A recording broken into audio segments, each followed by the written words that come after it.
নোয়াখালীবাসী ঢাকার থেকে সমাবেশ করে নোয়াখালী যাওয়ার পথে কুমিল্লা বিশ্ব রোডে আটকে আপনারা তাদেরকে হেনস্থা করছেন।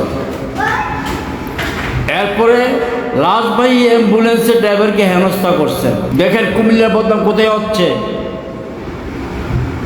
এরপরে আজকে দেখলাম, গতকালকে দেখছি, আজকেও দেখলাম যে সৌদি আরব মিডিল ইস্টে গেছেন পরিশ্রম করার জন্য। মা বাবা লক্ষ লক্ষ টাকা খরচ করে আপনাদেরকে বিদেশে পাঠাচ্ছে সংসারের উন্নয়নের জন্য। প্রবাসী এক নোয়াখালী হোটেলে চাকরি করে, হাতে ভিডিও বানায়, হাতে সব হাতের ভিডিও যদি পছন্দ না হয় আপনারা দেখেন না।